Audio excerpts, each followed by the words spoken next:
Well, I mean, we weren't ready at the start. I mean, we talk about it, and we weren't on our toes. I mean, first 10 minutes we didn't touch the puck, and we had to fight all game from behind because of it.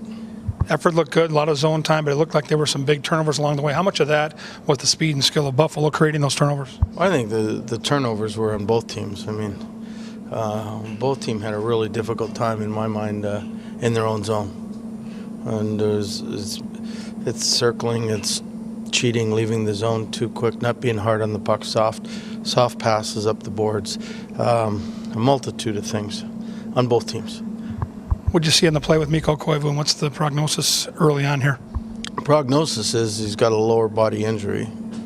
And what I saw was Charlie fanned on the pass. So, I mean, it was coming up, and their guy was coming at Mikko, and he sort of stuck out his leg when you saw it on the replay, and got Mikko in the lower half of the body, and that was it.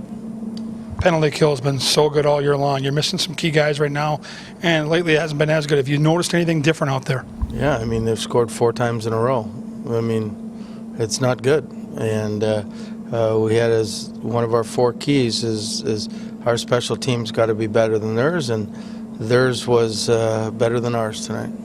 Is there something you can take positive from the last 2 games, knowing that you've got the point, you've battled hard the whole time, and maybe you just shore up a couple things for Edmonton? We fought back, and every point is so important right now. Yeah, we want 2, but every point is so important. And I think the idea of getting a point when you pull the goalie is very gratifying. We never quit. How pleased are you to the team's effort, especially in the second period when you dominated the game?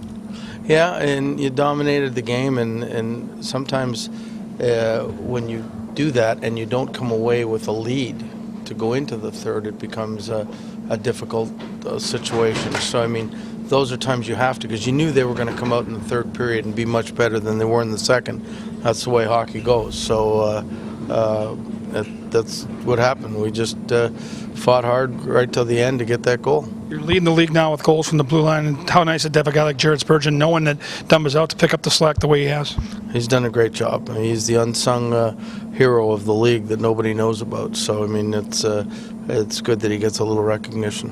Chris, what are you seeing that the team has been able to tie up the game so many times, but just hasn't been able to get that go-ahead goal to build off of it? Well, they never quit. I mean, if you see the bench, the way they were after they scored, whether it be the second period or the third period, they want to win. They want to give it everything they've got, and sometimes it comes up one short. And fortunately tonight we pulled the goalie and we finally got that goal.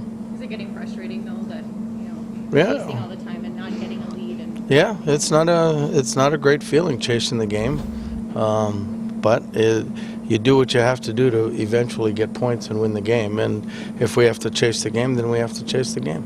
What, in your opinion, has changed in Brown's game that he's managed to start contributing points again? Well, it's a tough question because he's got 2 goals in 36 games. So, well, a lot of good power plays is where he's been getting them, except for he got one tonight that wasn't on the power play. So I wouldn't say I'm attributing anything to his great offensive ability. I love the player, but I think he can be better. When you look at Charlie Coyle, and we've talked about the challenges of going game to game and going between wing and center, how challenging is that for a guy like him to do it in a period in the middle of a game? I don't know, because I've never done it. I was a center and I stayed center. It is easier to go to the wing when you're playing center, but I got to believe it's a little more difficult. But he accepts the role, and I think he likes playing with Zach, and it worked out. How valuable is it to have a guy like that can do that jump to the middle and really fill in admirably like he did? In a perfect world, you have 5 centers every game playing, and for reasons like this, Mikko gets hurt, and you need that other guy to jump in.